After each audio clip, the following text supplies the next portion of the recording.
मकर संक्रांति का पर्व देश भर में बड़े ही हर्षोल्लास के साथ मनाया जाता है।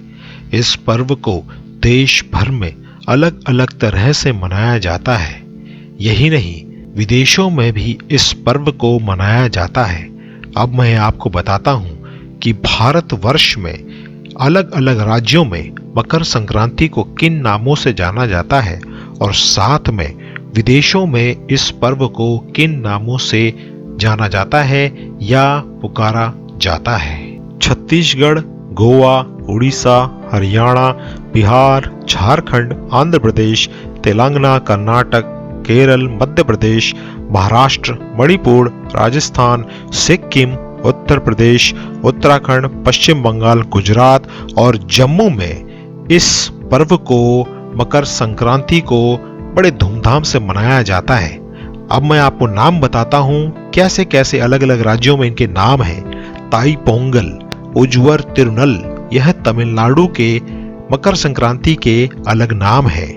गुजरात और उत्तराखंड में उत्तरायण के नाम से इस पर्व को मनाया जाता है। हरियाणा, हिमाचल प्रदेश, पंजाब में माघी के नाम से इस पर्व को मनाया जाता है। असम में भोगाली बिहू के नाम से इस पर्व को मनाया जाता है। कश्मीर घाटी में शिशुर संक्रांत के नाम से इस पर्व को मनाया जाता है। उत्तर प्रदेश और पश्चिमी बिहार में खिचड़ी पर्व के नाम से इसको मनाया जाता है। पश्चिम बंगाल में इसे पौष संक्रांति के नाम से मनाया जाता है। कर्नाटक में मकर संक्रमण के नाम से इसको मनाया जाता है और पंजाब में लोहड़ी के नाम से इसको मनाया जाता है।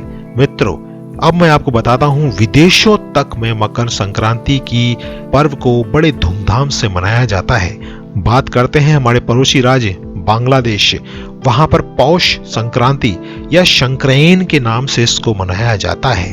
नेपाल की बात करें तो माघे संक्रांति या माघी संक्रांति, खिचड़ी संक्रांति, यह पर्व वहां पर मनाया जाता है। थाईलैंड की बात करें, सोंगकरन के नाम से इस पर्व को वहां मनाया जाता है।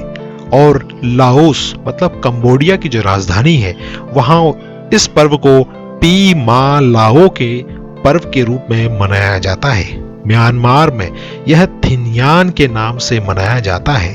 कंबोडिया में ही मोहा संक्रांत के नाम से इसको मनाया जाता है और श्रीलंका पोंगल और उज्वर तिरुनल के नाम से इस पर्व को मनाया जाता है। तो आपने देखा, मकर संक्रांति का पर्व देश में ही नहीं विदेशों तक में कितना महत्वपूर्ण है। इस पर्व को मनाने के पीछे कई तरह की पौराणिक मान्यताएं हैं। तो सबसे पहले आपको बताते हैं कि ज्योतिष मान्यताओं के अनुसार मकर संक्रांति का पर्व सूर्य और शनि की मुलाकात के रूप में मनाया जाता है। आपको बता दें कि शनिदेव सूर्य भगवान के पुत्र हैं। ज्योतिष गणना के अनुसार सूर्य जब मकर राशि यानी शनिदेव की राशि में प्रवेश करते हैं तो ऐसा माना जाता है कि भगवान सूर्य अपने पुत्र शनि देव से मिलने उनके घर जाते हैं। धार्मिक मान्यता के अनुसार मकर संक्रांति के दिन ही गंगा जी भागीरथ के पीछे पीछे चलकर कपिल मुनि के आश्रम से होते हुए सागर में मिल गई थी। ऐसा भी कहा जाता है कि इस पावन दिन भागीरथ ने अपने पूर्वजों के लिए तर्पण भी किया था। यही वजह है कि मकर संक्रांति के दिन गंगा स्नान का काफी महत्व बन जाता है। भीष्म पितामह ने भी मकर संक्रांति के ही पावन दिन अपने प्राण त्यागे थे। धार्मिक मान्यताओं के अनुसार सूर्य के उत्तरायण के समय देह त्याग करने या मृत्यु को प्राप्त होने वाले लोगों को मोक्ष की प्राप्ति होती है। और धार्मिक कथाओं के अनुसार मकर संक्रांति के दिन ही भगवान विष्णु ने असुरों का अंत किया था। इस दिन को बुराइयों और नकारात्मकता के अंत का दिन भी कहा जाता है। और मित्रों, धार्मिक कथाओं के अनुसार माता यशोदा ने जब अपने कृष्ण के लिए व्रत रखा था तब सूर्य उत्तरायण काल में पदार्पण कर रहे थे। तब से मकर संक्रांति का व्रत रखने का प्रचलन शुरू हुआ। मकर संक्रांति के दिन दान करने का महत्व अन्य दिनों की तुलना में बढ़ जाता है। इस दिन व्यक्ति को यथासंभव किसी गरीब को अन्न दान, तिल व गुड़ का दान करना चाहिए। तिल या फिर तिल से बने लड्डू या फिर तिल के अन्य खाद्य पदार्थ भी दान करना शुभ रहता है।